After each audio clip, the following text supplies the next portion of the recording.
Muchísimas gracias a todas las cartageneras y los cartageneros por conectarse hoy a estos foros que reflexionan cómo se gobierna la ciudad.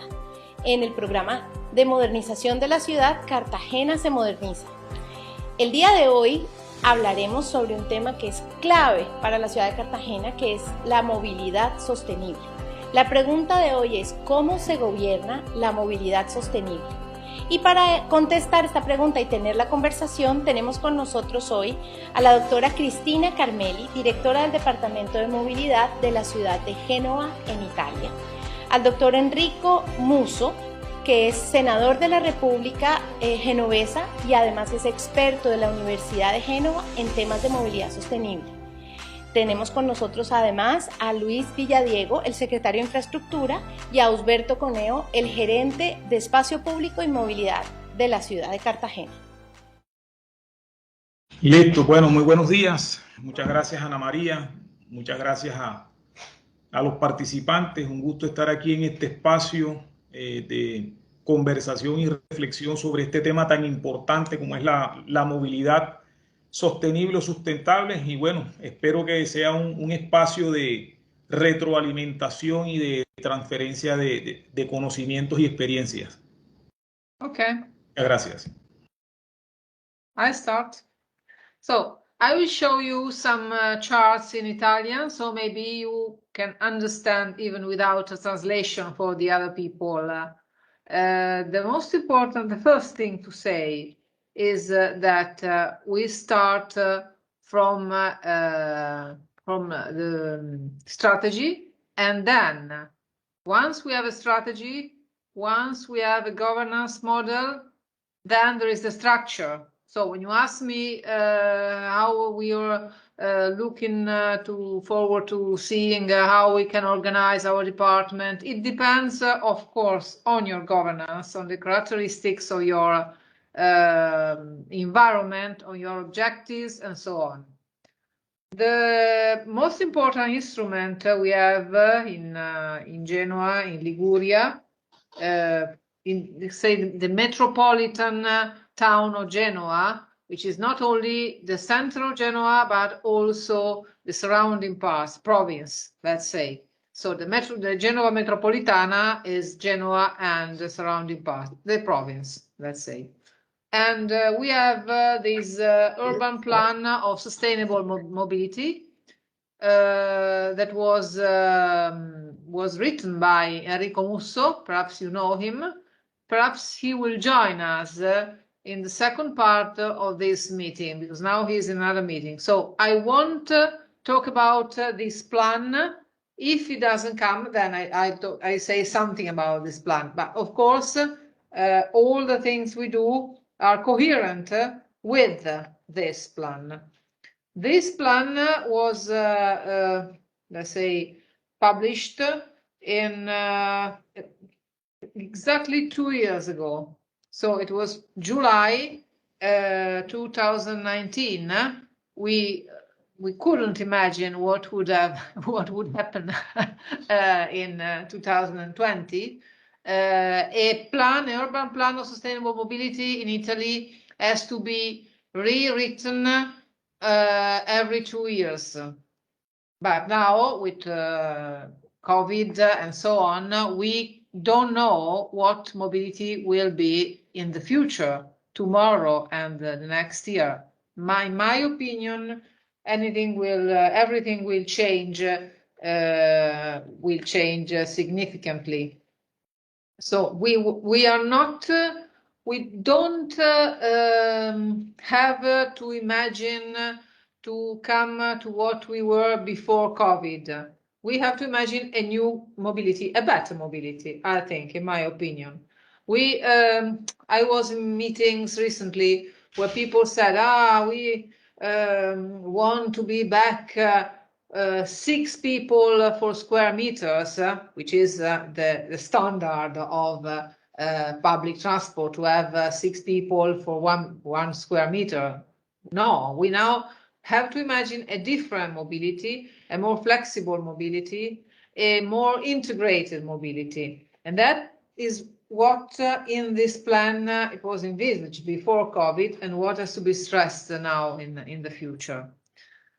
In Genoa, we had another important problem, you know, it was 2018 with the Ponte Morandi, the tragedy of Ponte Morandi, and this is another fact, another important fact that changed mobility in Genoa, but generated an important reaction at the point that from the new bridge on, Genoa is now considered an area where where anybody can experiment a new kind of transport, new kind. In fact, we have a lot of companies that every day call us and they want to promote something to make a test of some new kind of mobility, and this is very interesting. Moreover, I can understand you. Yeah, I'm sorry to interrupt you, but for the sake of our viewers, can you explain to us what happened in this issue, in this accident that you had? You don't know? The bridge, the big bridge that connected the two main parts of Genoa. Genoa is a long strip by the sea. I think is 30 kilometers long length, and very, very strict. So it's very difficult to organize mobility in such a situation. And this bridge was on the motorway, went down. This bridge was built in the 70s. Yes, I think at the end of the 60s, the 70s. It was 50 years old. It was the so-called suspended bridge. I don't know if you remember it. It was made with all these trolls they call. So it had a limited number of pillars because of this structure. It was made of cement. So it wasn't at this point, the new bridge is an iron bridge. That kind of bridge, the builder said the duration of the bridge should be 50 years. And incredibly, after 50 years, it went down, of course, unless we did very important maintenance, which we didn't. This bridge was always under maintenance, always work in progress, always, but was an impression in the it really wasn't monitored. In fact, it went down in one day. It was a stormy day with wind and so on, and suddenly there was rain, and it suddenly went down, and 47 people died. This was a terrible tragedy for Genoa. After that, Genoa was separated in two parts because there were the remaining parts of the bridge along the river and along the streets. So from the northern part to the sea, people couldn't come. From east to west, people couldn't go. And this was an incredible effort of the town of Genoa to organize mobility in such a situation, to organize school for students and childs, to organize people that to go to work, to look after people that didn't have their house, normal house, because this bridge went down and hit some buildings, but other buildings were in a situation because the bridge was like that, suspended. A part went down, the other part was suspended in just in the valley. So it was a terrible image with all these birds going around. Was a terrible image. And Genoa has to organize. Luckily, it was the 15th of August, and there was an important thing, because 15th of August, many people, only a few people were working in that period. Many people were on holiday, and so it was, let's say, easy to organize. But from the 15th of August to the beginning of September, the path is it came very quickly. So they have to organize not only the people resident living in Genoa that have to move from one part to the other part of the town, but also people coming from Lombardy and going to France had to go through Genoa without this important bridge. It was really interrupted. The highway was interrupted. So it was a very critical situation. Trains were still going, not like before, but some trains were still going, but it was an apocalyptic situation. This is what happened. And you have to interrupt me. Anything we want to say, to stress something, to know, to... Yes, I wanted to give the opportunity to Luis. I think Luis had a question. Luis, did you want to ask a question? Did you raise your hand? No, I didn't, but I'm listening and trying to maybe say something about the situation when he's already talking. Okay, so I would love to ask you two questions about the mobility plan. One is, how was it constructed, and how does the city, how did you build the plan itself? You told us that we could have this question later for Gianluca, if you can make Yes. Let's so say so not that then. Okay. I can say something. There are 7 strategic axes in this PUM, as PUMS we call it, because Piano Urbano della Mobilità Sostenibile, so we call it PUMS. I don't know if you have an instrument like this in Cartagena. We built it, and actually we've spoken to Enrico, because Enrico has an alliance with the university here, and hopefully they're going to help us build so mobility plan. Yeah, we know. So then I would like you to explain to us the structure. How does the mobility, like your role, who are you in charge of, and what do you do in terms of governing the mobility of the city? Okay, I came here just 1 year ago, and before coming here, I was a consultant. No, I was really the director of an agency in Sondrio, so in another part of Italy. An agency is a structure in some parts of Italy. They decided to create these agencies. These agencies are really entities in charge of regulating transport, from to make tenders, to administrate service contracts, so to test the quantity of service that are produced, the quality of service, the expected quality, so perceived quality of service, and also the cost of service. So what the cost for the public administration. So in some parts of Italy, they have agencies, and I was in this agency of the northern part of Italy. Before being there, I've been for 20 years a consultant in public transport. So that's my what I did during my working life.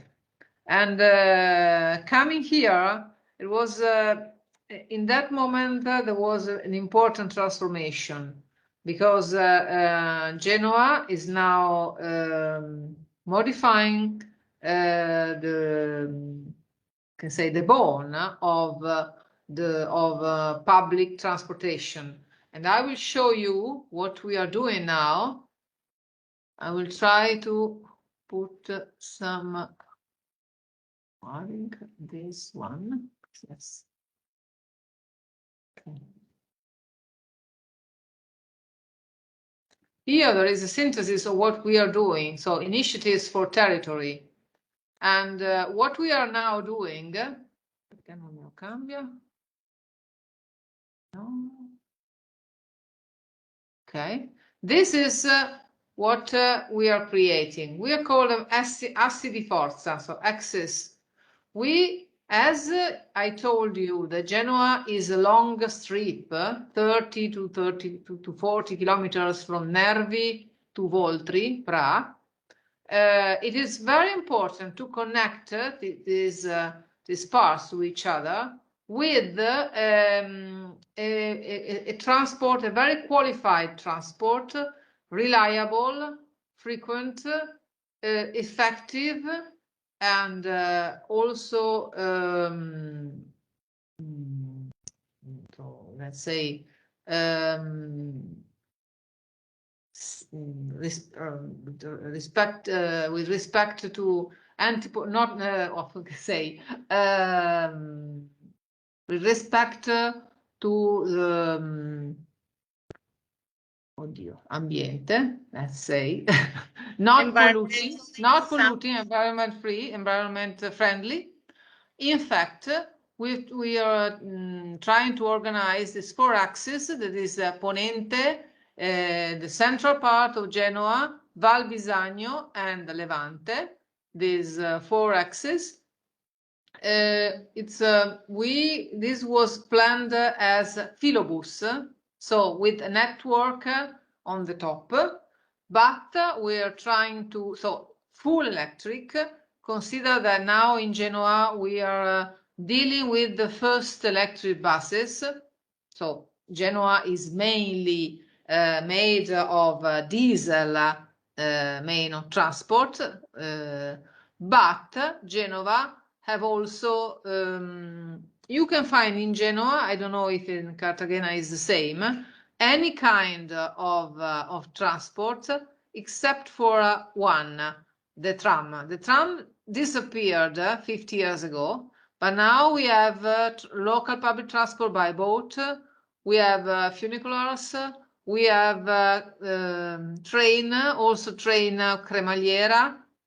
So we have any kind of transportation. We have also the railway here through the city. We have a small underground metro, which is only in the western part of the city, but we are developing it. And then now we planned to develop this 4 axis. This is a very important project. This project is worth, I can move. I don't know why I can, okay. Let's see. Can say 96 kilometers of line. 70% of this line are in a dedicated lane, so without any interference with public, with private and other public transport. We have 150 buses, new buses. We are talking about having buses for the first time in Italy, not coming from 80 meters to 24 meters. This kind of buses already exist, for instance, in Switzerland, but in Italy we don't have such kind of buses. And we imagine that if we manage to transform these 80 meters in 24 meters, we are able to increase incredibly the number of passengers per hour.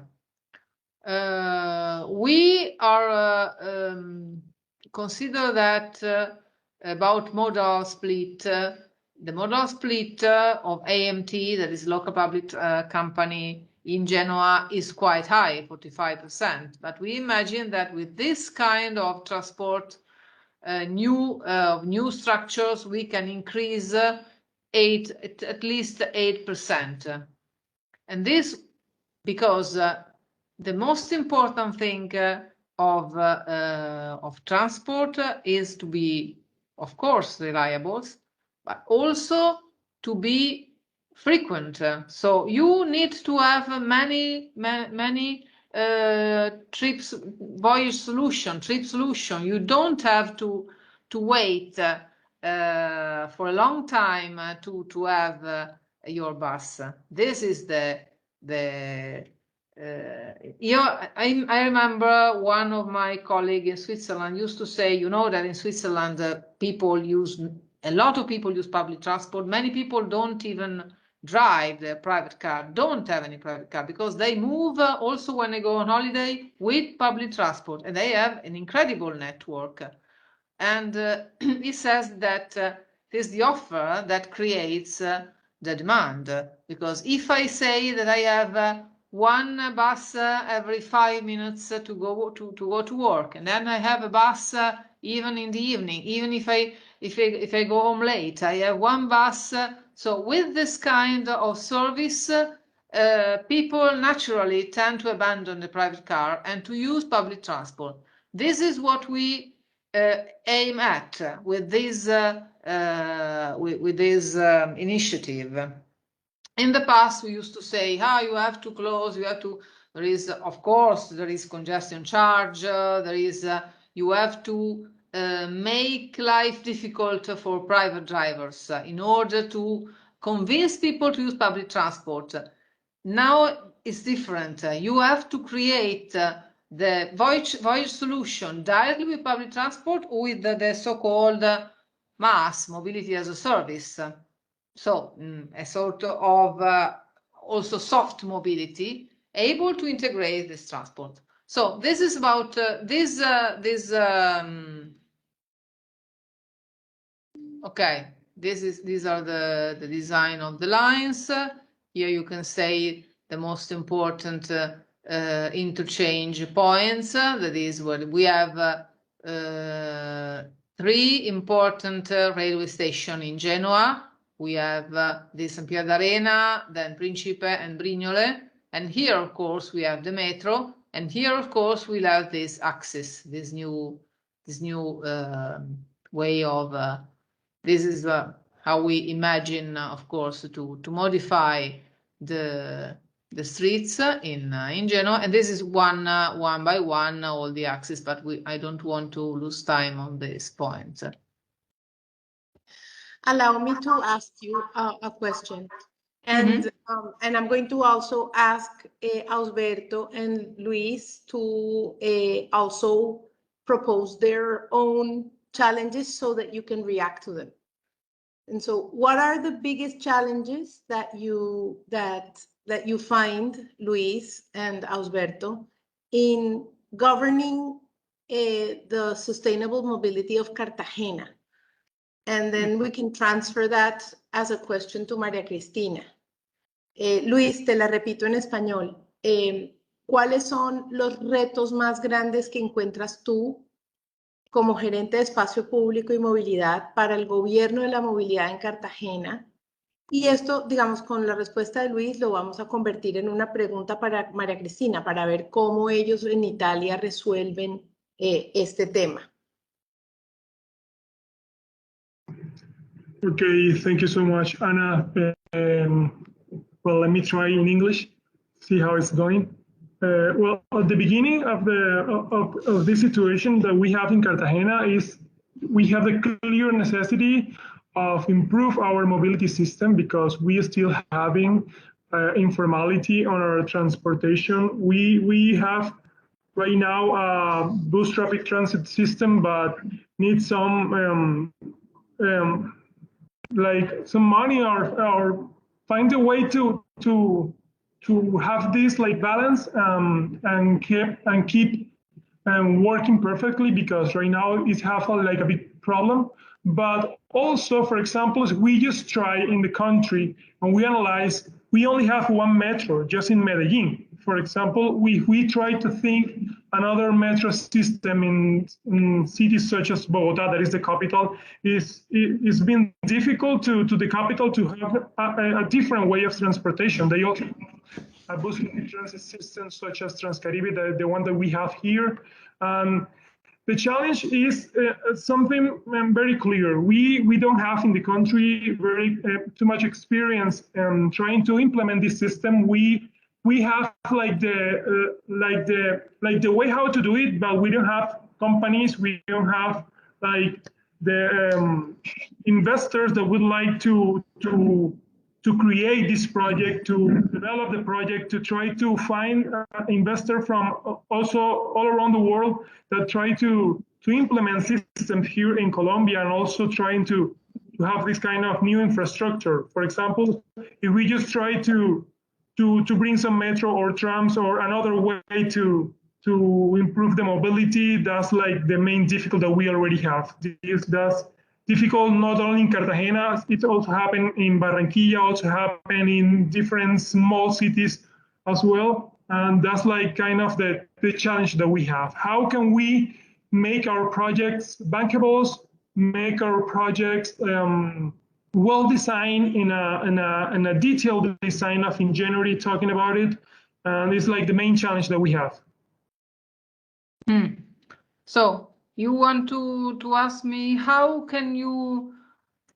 I can tell you how we manage to develop new projects, because together with in addition to this project, we have already this project, of course, is already ongoing, but we presented, and I participate directly to this initiative. We presented some new projects. Now, just to finish what I was saying, we want to have now 25 meters buses and this opportunity battery charging. So without the network upwards, just to finish how we want to structure this project of the 4-axis. But in addition to this, we now have, of course, we want to develop the metro. But see here, this was a call of the Ministry of Transport of the 15th of January 2021. In 3 months, we presented this 4 project. And consider that these projects are very, very, have a very important impact in mobility, are very innovative, and we have 2 ways of develop projects. The first way is to have money. You can see here the value of these projects. If you sum all of them, we can reach nearly 1,000 million,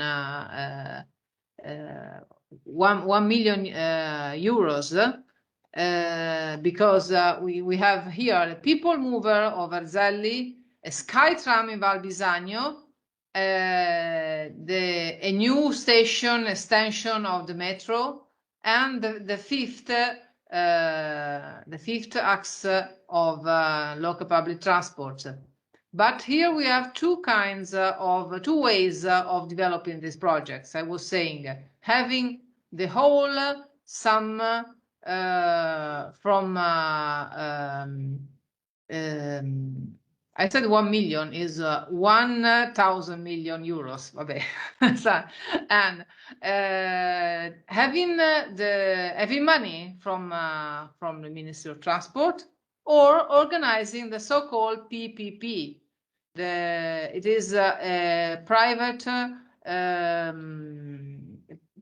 initiative.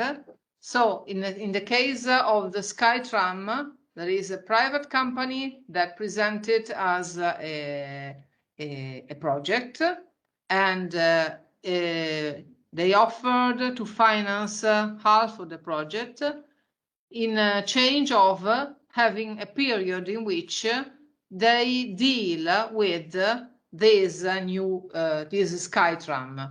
So out of this 576 million euros, they say half of them, we can finance half of them, but then for 20 years, we let's say administrate the SkyTram. So we deal with the SkyTram, and you public municipality gave us a sum of money every year for developing this, for organizing transport. So in this case, they presented us this offer, and we managed to have the other 50%, our 50% financed by the Ministry of Transport, the other 50% financed by the private company, and the private company is offered to deal with transport for the next 20 years. So this is a way to increase your budget, because maybe the Ministry of Transport, okay, the 4 axes were worth 4,071 million euros, but we had this 1 year ago, so I can say after 1 year, other 4,000. Here we presented these 4 projects. 2 of them, the SkyTram and the 5th axe, are the PPP, so private initiative, private-public initiative. And the other 2 are just financed by the Ministry of Transport. So once they are financed, we have to organize the 3 level of projects. So the feasibility project, executive project, and the works, the realization. And our objective is once we have, and I think in 1 month they will tell us if we are going to have money to develop these projects. We can have these projects. People Mover of Verzelli at the beginning of 2026 to 2026, the SkyTram Val Bisagno in the end of 2026, at the beginning of 2024, the 5th axe, and at the end of 2025, the extension of the metro, though. So the face of Genoa is going to change in 5 years, at least 5 years. The 4 axes, a metro, a very new metro, and these very impressive new projects.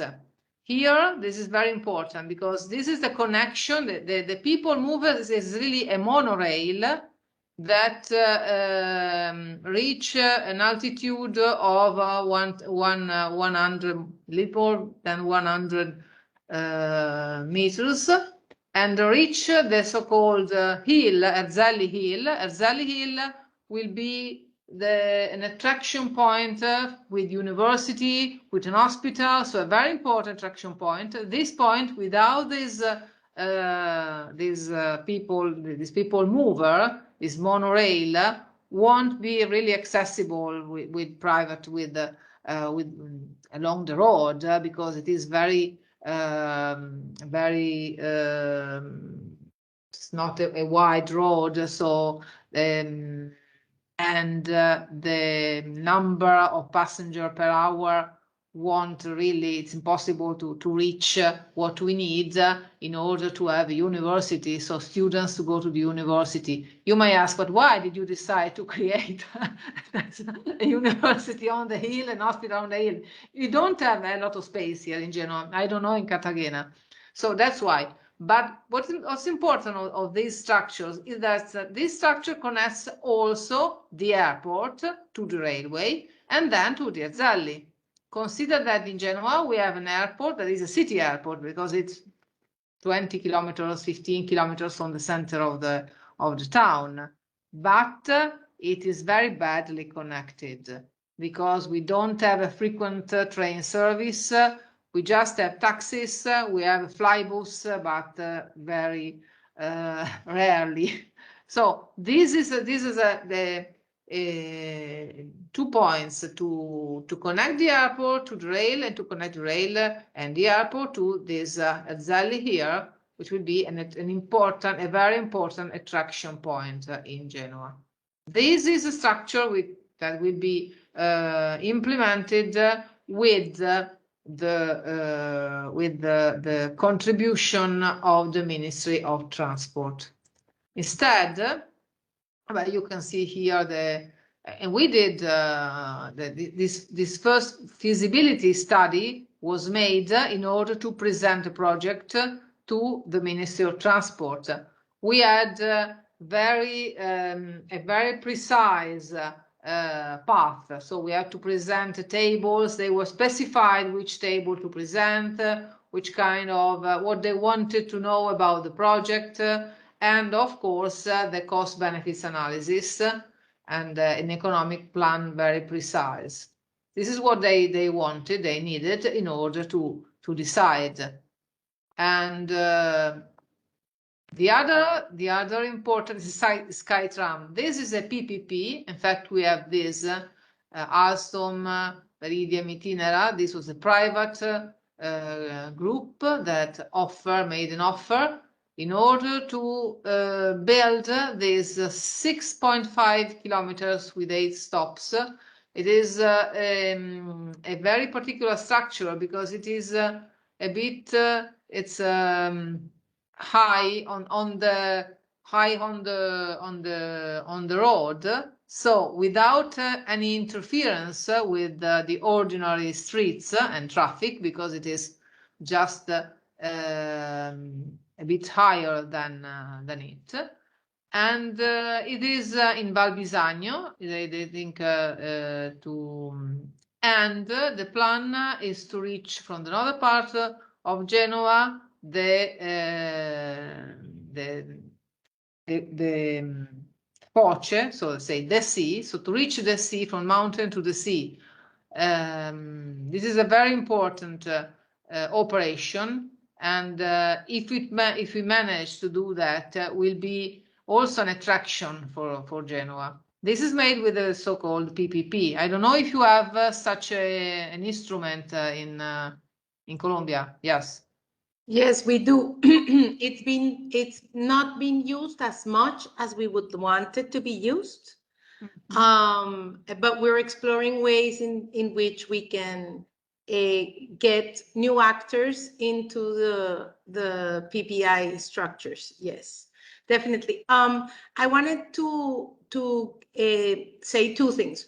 One, to let Ausberto ask his question about his challenge, and then introduce to you Enrico, who joined the call. So Enrico, I'm very thankful that you're here. I'm very glad that you're here. Enrico also speaks Spanish. And Enrico was the leader of creating the plan for sustainable mobility in Genoa. So I think it's also going to be a very interesting thing to have him in this conversation. Entonces, Ausberto, te doy la palabra para que cuentes, digamos, cuál es el reto más grande que has encontrado en el gobierno de la movilidad y en la transformación hacia la sostenibilidad, de tal manera que podamos convertir eso en una pregunta para nuestros interlocutores. Listo, Ana María. Bueno, el reto más importante que a mi juicio enfrenta la ciudad de Cartagena y muchísimas ciudades en el mundo, porque el tema de la movilidad es uno de los problemas más estructurales que enfrentamos en este momento, o que enfrentan en estos momentos las ciudades, para mí pasa por 2 puntos. Uno, y que lo están lo están implementando en muchísimas ciudades. Uno, cambiar la forma en la que nos movemos. Es decir, más que construir nuevas infraestructuras, más que construir nuevas autopistas, más que ampliar la capacidad viaria que tenemos en este momento, es cambiar la manera en la que nos movemos. Ya está suficientemente demostrado a través de estudios técnicos que es matemáticamente imposible que cualquier ciudad en el mundo haya podido solucionar sus temas de movilidad ampliando infraestructura vial. Lo que sí han hecho muchas ciudades después de haber estudiado los grandes fracasos que hemos tenido es apuntarle a el fortalecimiento de los sistemas de transporte público y apuntarle a la movilidad blanda, es decir, movilidad a pie, que es el acto más natural que existe y más sustentable que existe, y a la movilidad en bicicleta. Entonces, el primer punto sería precisamente ese, fortalecer transporte público y sumarle la movilidad blanda, que es lo más sustentable que hay. Y lo segundo es la gran estrategia y la gran apuesta. Obviamente, esto tiene un trasfondo político y así lo han entendido muchísimos mandatarios en el mundo, y es cómo generamos estrategias para que todos los que necesitamos movernos en la ciudad lo hagamos de manera distinta, que no necesariamente tenga que ser moviéndonos en el automóvil particular, porque ninguna ciudad ha podido solucionarlo de esa manera. Y tenemos muchos ejemplos en el mundo. Los Ángeles, Atlanta, Beijing, cualquier ciudad que tomemos de estas ciudades grandes, Sao Paulo, cada día construyen nuevas autopistas, cada día construyen nuevas infraestructuras y cada día los trancones son mucho más grandes. Entonces, esto es una decisión política para generar estas estrategias que nos permitan cambiar la forma. ¿Qué están haciendo muchas ciudades, por ejemplo? Desestimulando el uso del automóvil particular. ¿De qué manera? Hombre, cobrando impuesto al congestionamiento, como lo está haciendo Londres, que en el área central tiene un peaje urbano que lo llaman congestion charging, si no estoy mal. Las famosas zonas de estacionamiento regulado o zonas azules, como lo llaman en algunas partes del mundo, para que no sea tan fácil salir con el automóvil, llegar y encontrar estacionamiento gratuito. Y así, por ejemplo, en Londres, en el centro de Londres, desde hace algunos años, ningún edificio nuevo lo están construyendo con sitios de estacionamiento. ¿Qué significa esto? Que la gente le va a resultar mucho más fácil moverse en otros medios. Entonces, en esta ciudad, en Cartagena, necesitamos implementar una serie de estrategias que se están utilizando en el mundo y que están dando muy buenos resultados. Ahora tenemos un agravante por ponerle un nombre o una condición especial o adicional, y es que nosotros somos una ciudad, yo la llamo una ciudad anfibia. Es decir, una ciudad que tiene un componente continental, pero que también tiene un fuerte componente insular y de bordes. Es decir, en nuestro caso la movilidad también pasa por entender ese territorio y que las soluciones a nuestros problemas de movilidad pasen también por aprovechar esos bordes de agua, esos cuerpos de agua que prácticamente rodean nuestra ciudad para que sean el complemento de la movilidad terrestre. Entonces tenemos esos retos en la ciudad, y es el transporte acuático debe pasar a ser parte complementaria del transporte terrestre, fortalecer el sistema de transporte que tenemos en este momento, que es el Transcaribe, que es un BRT, Bus Rapid Transit,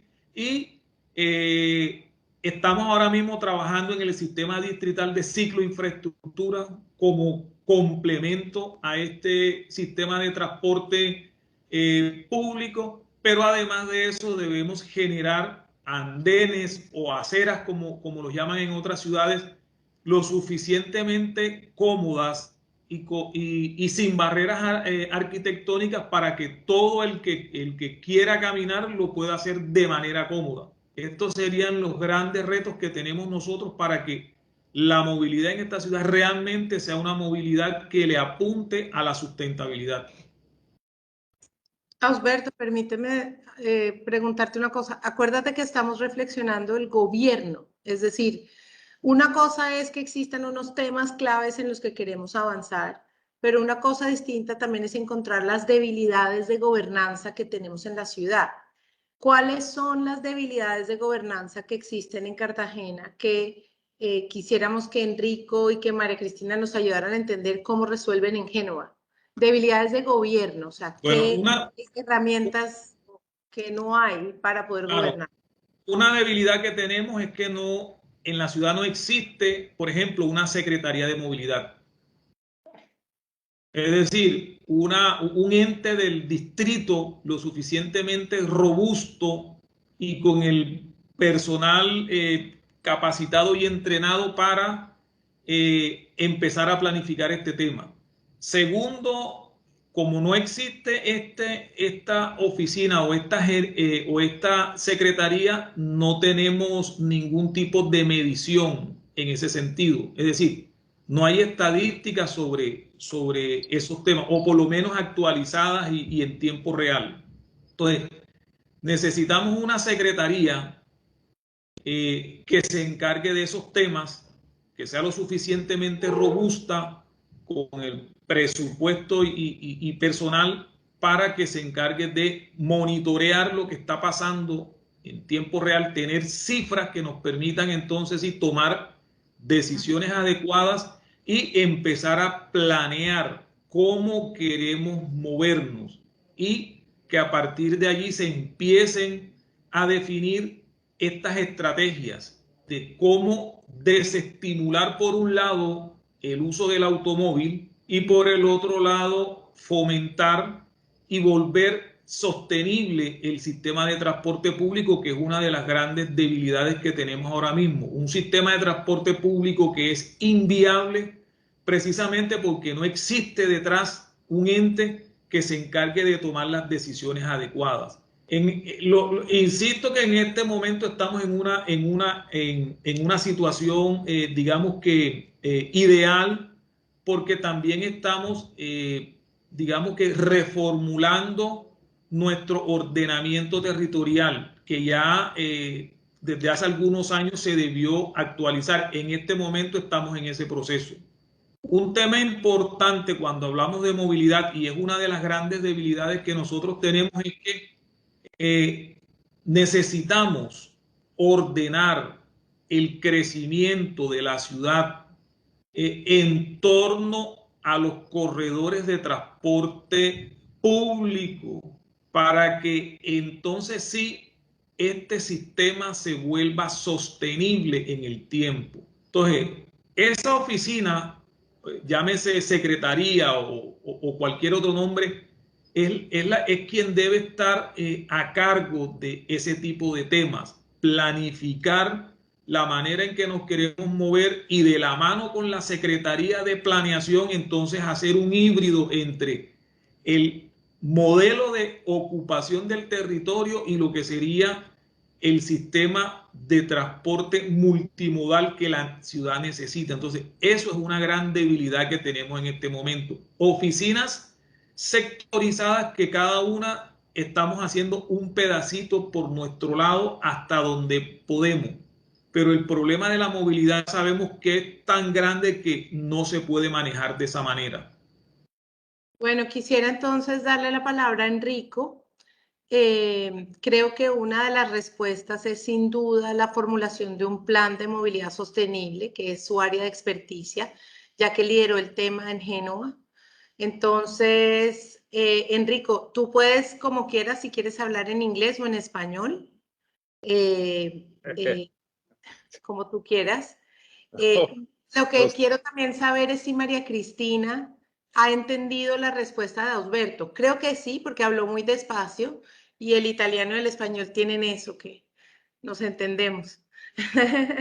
Entonces, adelante Enrico y luego le volvemos a dar la palabra a María Cristina para que un poco reaccione a esos retos que nos han planteado, que nos ha planteado Ausberto. Y yo quiero centrarlo siempre en la pregunta de, bueno, justamente estos foros se están haciendo para reflexionar cómo tenemos que cambiar la estructura administrativa del distrito. Entonces, por supuesto que necesitamos una Secretaría de Movilidad, pero como bien dijo María Cristina al principio, la estructura no es lo importante es el proceso, ¿verdad? Ya luego del proceso nace la estructura. Can I say, because I have to leave, unfortunately, by 4, because I have another meeting, but I wanted, what I told them is that there is, first of all, the strategy, and then the structure in order to develop the strategy. So I can show you what's our structure like.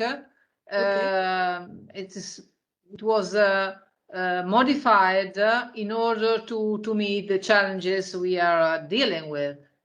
And I can show you just in one chart, which is the structure of the municipality of Genoa.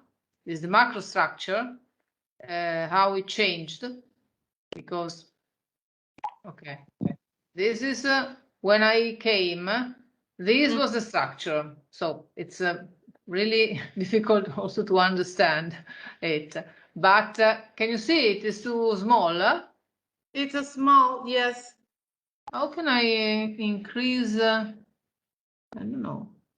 Okay, this is what. By the way, this was the beginning. This was what I studied in order to meet the challenges. We have one sector, regulation. Let's say regulation is intervention on the road, intervention of safety of roads. So is traffic lights, road safety, central traffic, so monitoring. This is the infrastructures and technological plans. Then we have regulation, so people ready to intervene on the streets, to modify signals, to modify, let's say, also the route of the streets, the route of public transport or private cars, and so on. This is street, let's say, road regulation. But then, as I show you, we have many important projects to develop. I created 2 project unity, one for big infrastructures and the other one to develop these new projects. So we have the existing infrastructure, which is the metro. We have a number of lists, 80 lists in Genoa, public lists. So let's say vertical plans to monitor, and and to have also to deal with the tender in both cases, in order to find the builders, the companies able to develop any level of projects, and also to develop the infrastructures. Then we have this kind of regulation, what I was talking you before, contract regulations. So in order to monitor quantity of service, quality of service, and economics of service. Service, public transport service, but also parkings, because we have a number of big parking sites. And then this is what your colleagues were talking about, smart mobility. So planning and smart mobility. We developed in Genoa nearly 40 kilometers of cycle lanes now. Emergency, we call them emergency cycle lanes. But now we are going to create the first lane in structure. And I want to show you what we developed just at the end of this presentation. And now we are going to, by the end of the presentation, we are going to deal with scooters, electric bicycles, pedalata assistita, and also, I don't know how we call it scooters, but monopattini, which is a scooter in which you stand up, you know, monopattini. Okay. And we have these three kinds of sharing mobility, and we are going to make, not to make tender, but to make, to invite company to come in Genoa. Of course, we have to look for parkings for these devices, but we are going to invite these companies in order to develop the so-called sharing mobility. Sharing mobility at three levels, say scooters, monopattini, let's say, and bikes. And we also have, we are relaunching the car sharing. So car sharing, full electric, so environment friendly. And these are the four kinds of sharing mobility we are developing. And here we can see the cycle lanes we developed from these along the coast, from the eastern part, the center, the western part, and then upwards towards the mountains in Val Polcevera and Val Bisagno. At the end, with Val Polcevera, we will have around 70 kilometers of lanes, we so-called emergency lanes, and we will start having this is a very, from here to here, it is, I think, 4 kilometers, 3.5 kilometers of bicycle lanes, serious bicycle lanes in structures is along the coast. So this is complete. This is changing completely in Genoa, because this kind of cycle lanes didn't exist 1 year ago, 1.5 years ago. So this is what happened, and now we are going to let's say make people use incentive people in using bikes, not only with offer to buy a special offer to buy their own bicycle, but also to use shared mobility, and to use this sharing mobility also as an integration with local public transport.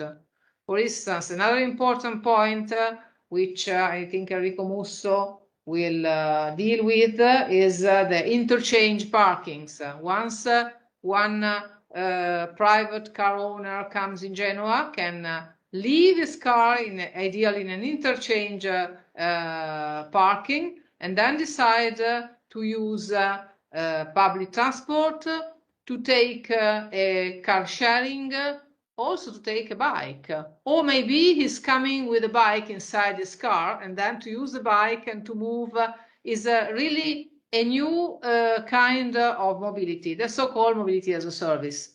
I just want to end saying that what's important in MAS is to have a platform in which where you have in this let's say an app, where you have in this app any kind of sharing mobility of transport, so that the users, the potential users, can decide in real time what kind of mean to use.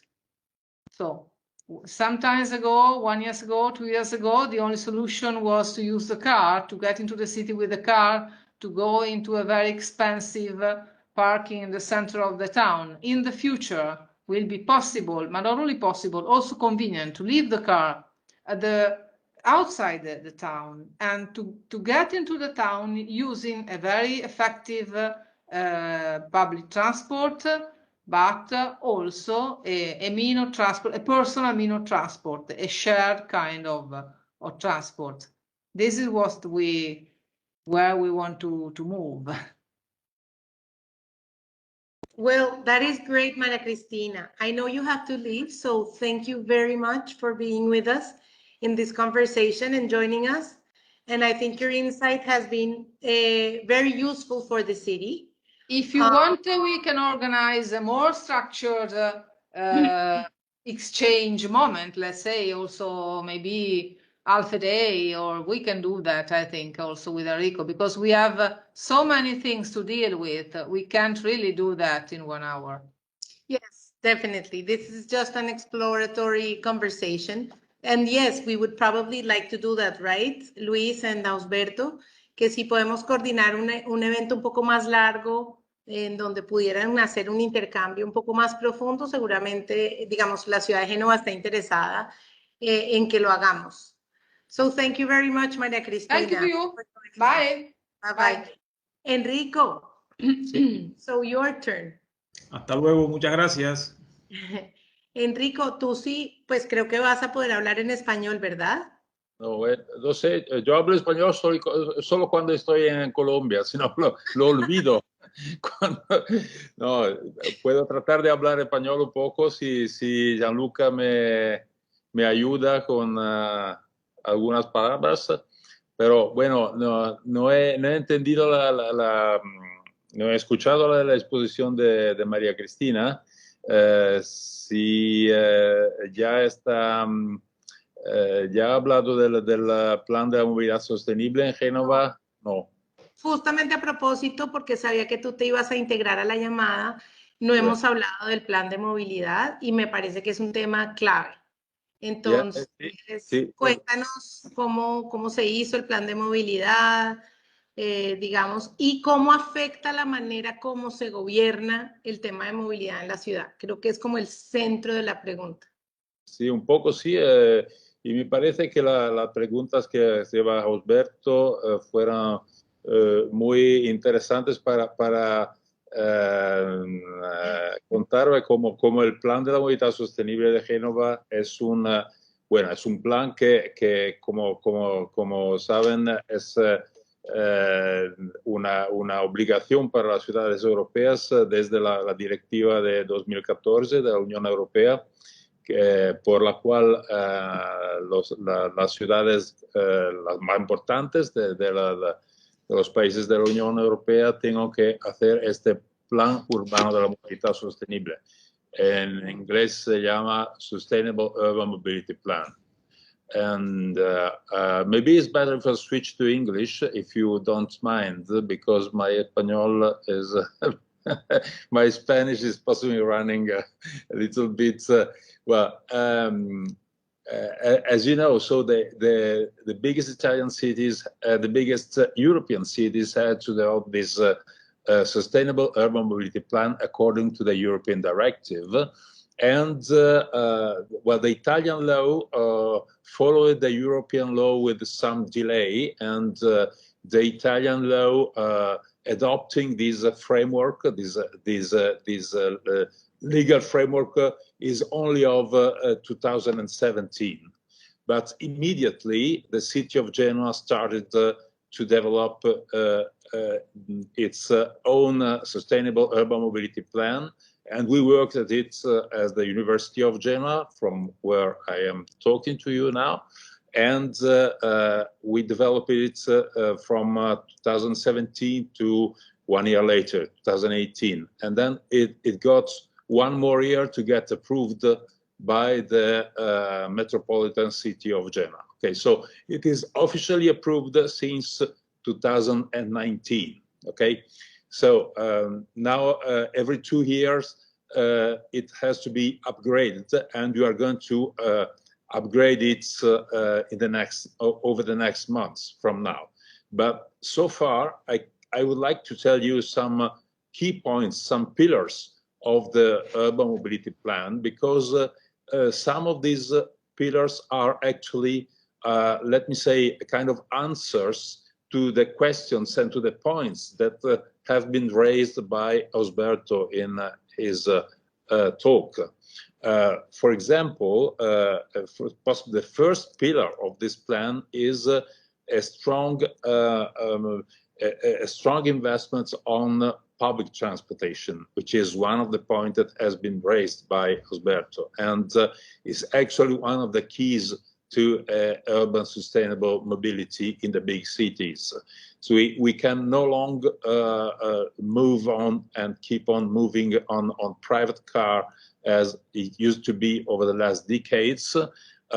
we have experienced a big boom, a boost of private mobility since the 60s in Italy, more or less.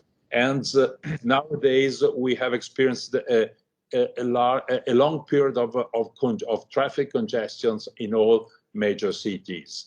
And what we must try to do, and we are trying to do since, let me say, 10, 15 years ago, we started to come back to public transportation, but in a new dimension of sustainable public transportation, which also couples the coming back to public together with the transition to sustainable vehicles and the transition to electric instead of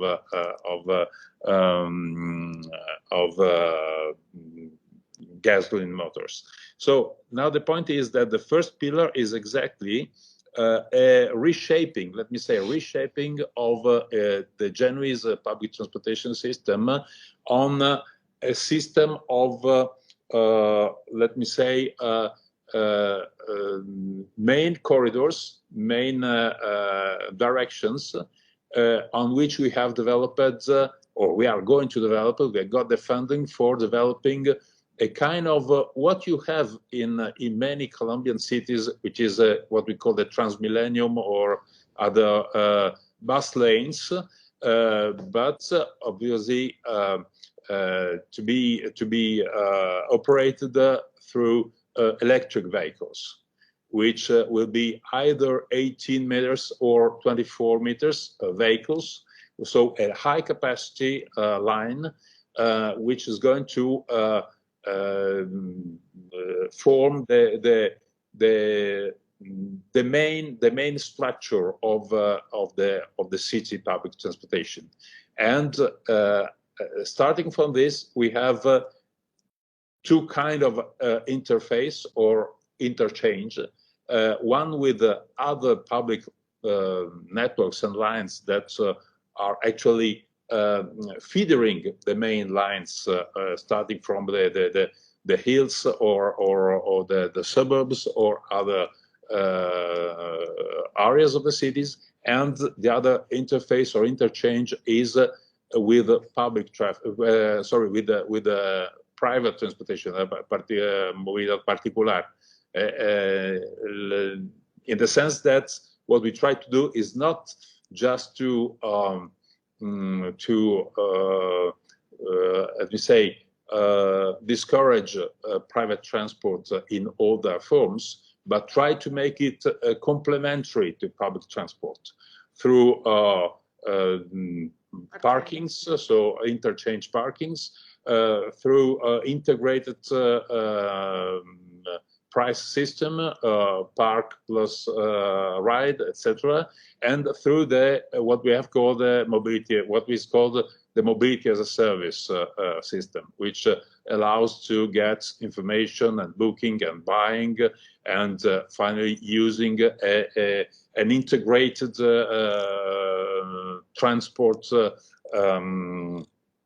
Let me say, ticketing with all the public network and together with the private parking, etc.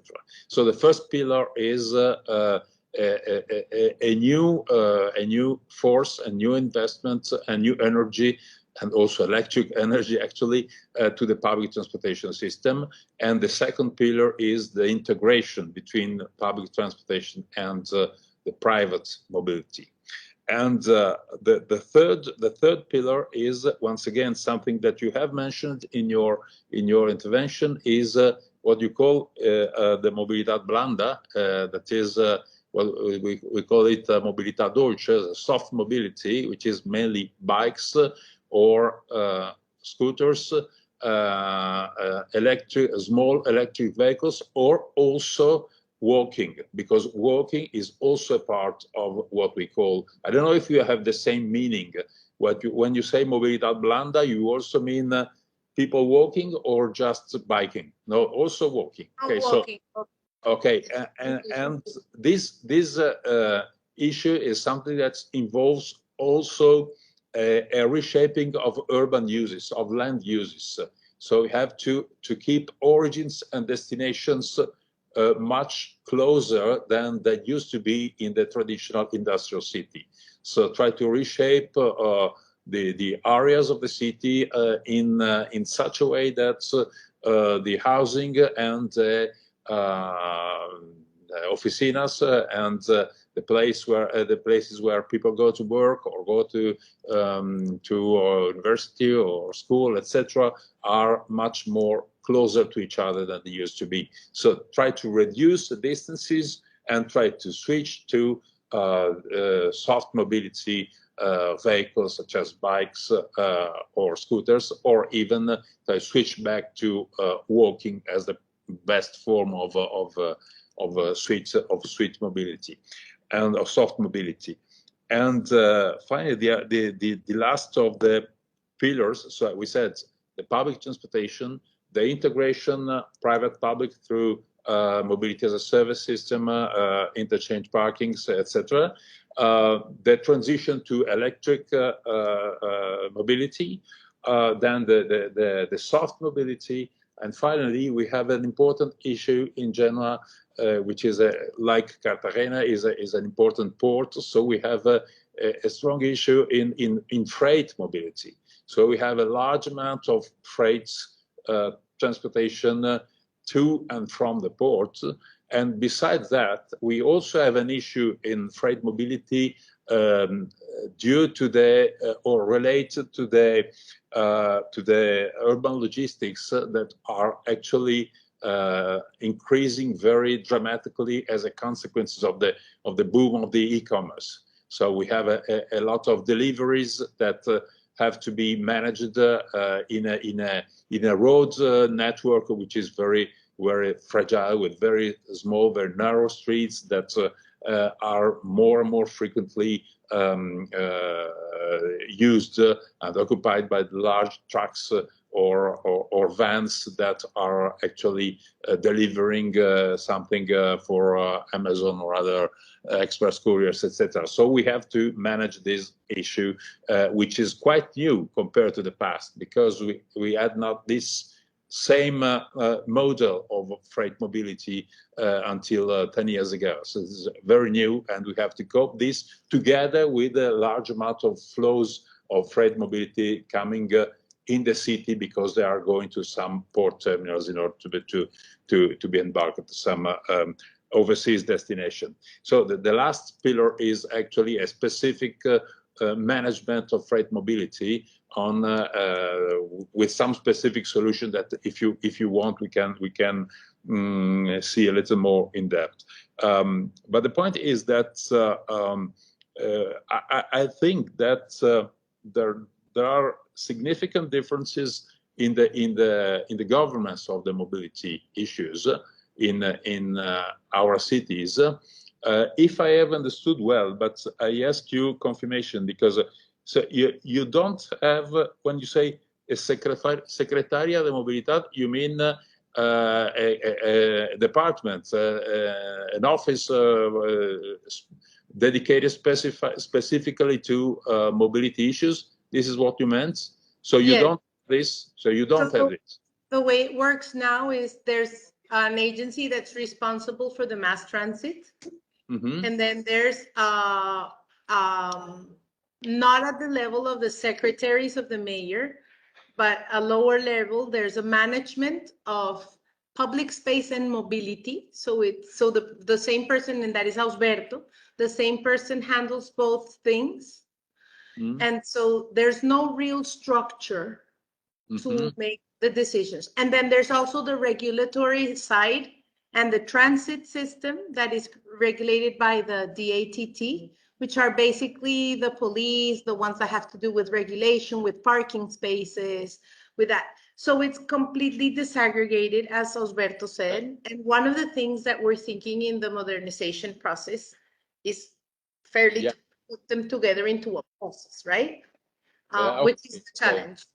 Because when Maria Cristina showed you those charts, actually she was showing how we have, let me say, reshaped or reformed the Department of Urban Mobility from the old organization pattern to the new one, but was inside the idea, which is very well consolidated, that there is a Department of Mobility.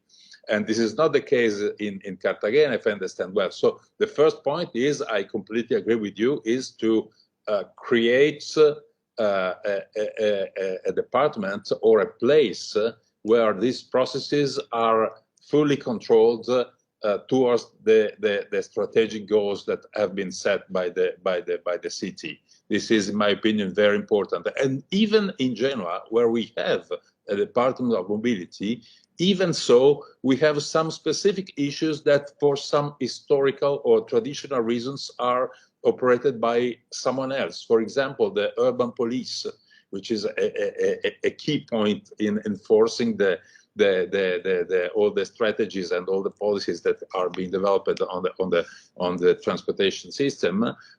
They are depending on another department, which is not, of course, this is not very effective, and it should be changed, because the main task that the urban police have is actually to control all the transport regulations. Not only this, but it is a main task. So the fact that for I don't know, traditional and possibly political reasons, the urban police is controlled by another department different from the Department of Mobility is something which is very negative.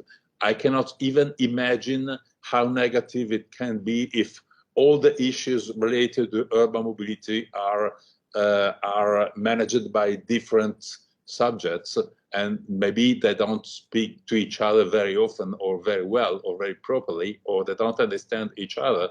And I really think that this must be very, very critical, a very critical issue. So I suggest, well, my idea is that, well, first of all, I think that it is very bad not to have a strategic plan like the Sustainable Urban Mobility Plan, because this kind of plan is really setting the strategies on a long-term basis.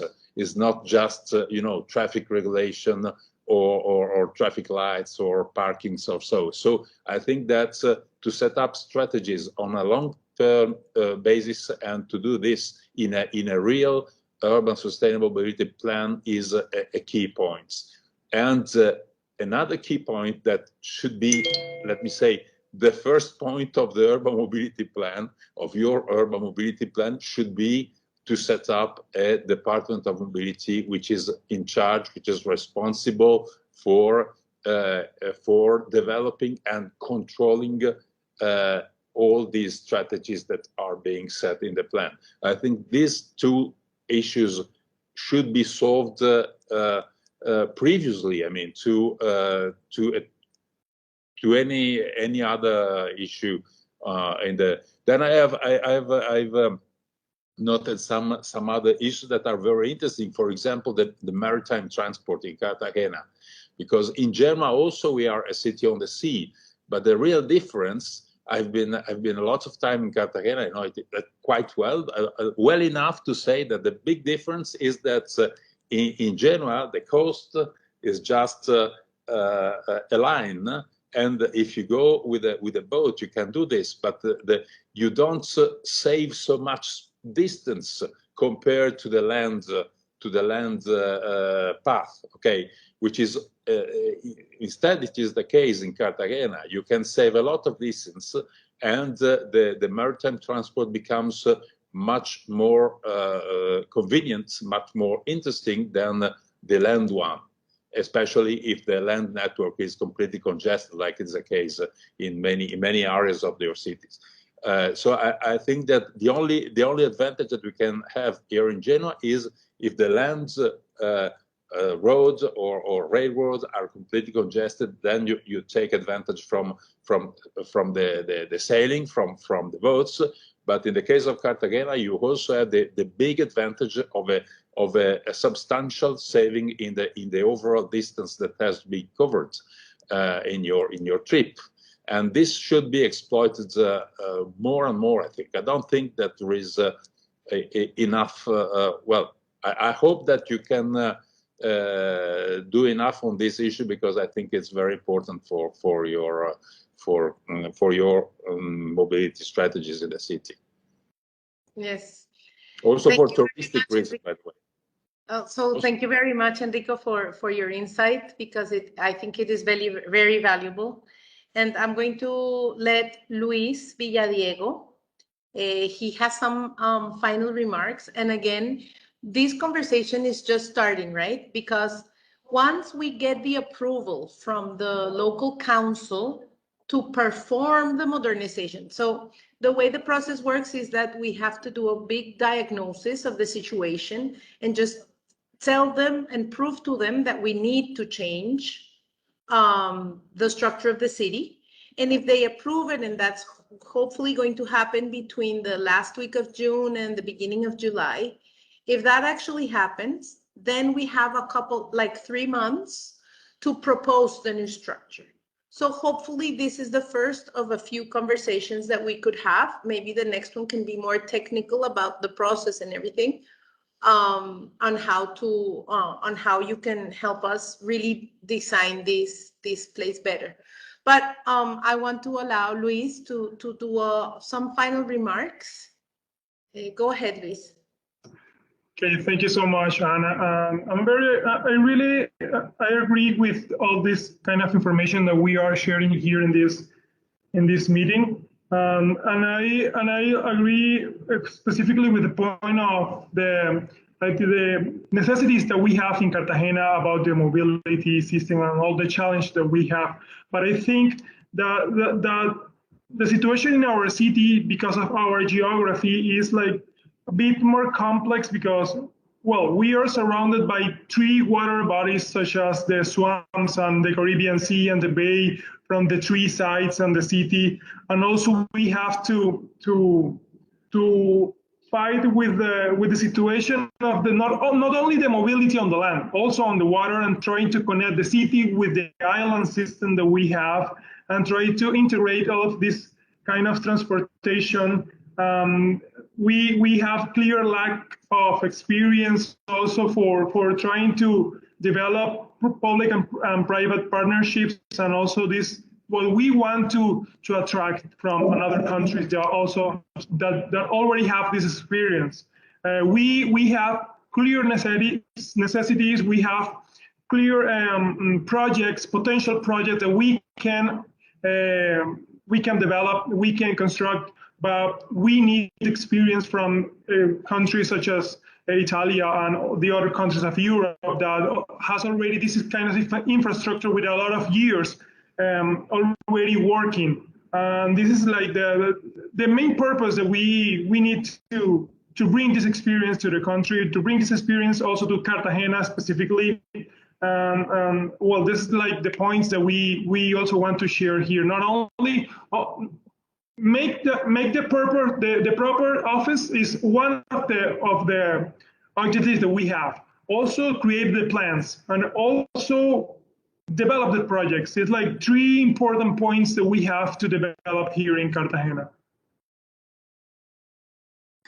Well, thank you very much, Luis, for those final remarks. And I think you've summarized things very, very well. I think we have in our development plan the mandate. We have both the modernization process in the development plan, and we also have the creating a sustainable mobility plan. So these are just things that are going to happen, and we are very grateful with the government of Genoa and with Enrico and the university to be such good allies for the city of Cartagena in this purpose. So thank you very much for your time. We'll be talking to you again very soon, and have a nice evening. Bye-bye. Bye-bye. Thank you so much. Bye. Ciao, ciao, Luca. Con esta interesante conversación cerramos este foro de cómo se gobierna la movilidad sostenible. En el día de hoy tuvimos como invitada a la ciudad de Génova, Italia. Recuerden, Cartagena se moderniza.